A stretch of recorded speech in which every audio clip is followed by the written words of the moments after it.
Italin. Jo, Walesin, nëse po. Nuk do ta preferoj sepse duket nga kundërshtarët më të vështirë në vazën e dytë. Edhe pse janë gjithmonë llogari sepse asnjëherë si dihet. Asnjëherë nuk i dihet. Po pra këtë Polonia, Wales, Republika Çeke, Sllovakia. Me Poloninë dhe me Çekin jemi ndeshur shpesh vitet e fundit, edhe me trajner Silvinjon. Me Sllovakinë në mos gaboj gati nuk kishin fare një precedent, sepse ka qenë Çekoslovaki edhe në fakt sa kërkova, po e vërtet është, nuk kemi asnjë ndeshje. Edhe Walesin. Kë do të preferoje?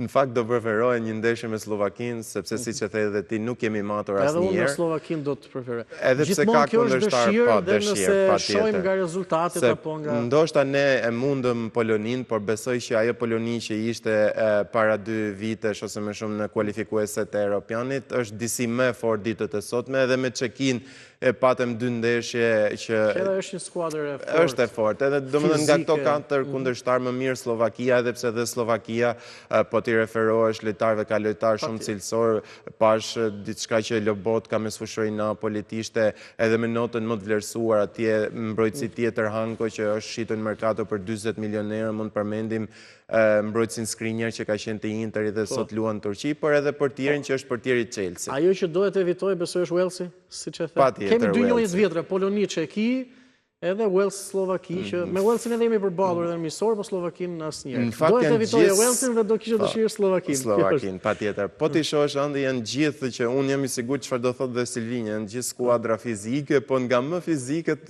duket sigurisht Walesi dhe shpresoj që ky mos jetë kundërshtar. Tani ne shpresojmë shumë që edhe ne, pra edhe Shqipëria dhe Kosova ta kalojnë së pari gjysmëfinalen, se po nuk kalove gjysmëfinalen, në finalen nuk shkon, mbetesh me një ndeshje. Po nëse po e themi për Shqipërinë në këtë rast, nëse do të kalonim gjysmëfinalen nga finalja, nga përballja e mundshme në finale, kë do doje të evitoje?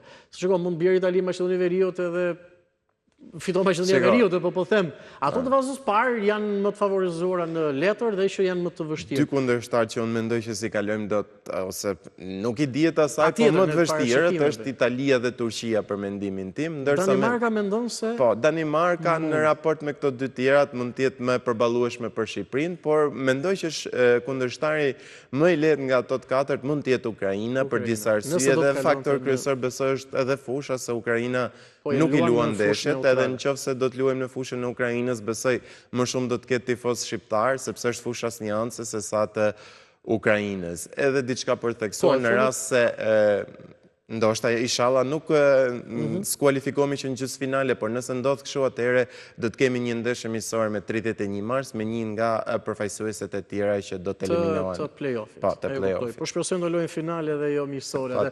Ernest, faleminderit sinqerisht me shumë emocione dhe ne që jemi pak tifozë apo që merremi me këtë punë me shumë emocione për presim shortin ditën e sotme. Faleminderit shumë që ishit edhe në shtypin e ditës dhe ju të shpresojmë shumë fat në short për Shqipërinë edhe për Kosovën në play-offin e botrorit. Mbritëm fund programit Shtypi i ditës dhe ju përmëngjesin e kësaj të jente, qëndroni Report Televizion, vjoni me Rozet Dielli, ju uroj shikim të këndshëm dhe mirë takofshim së bashku.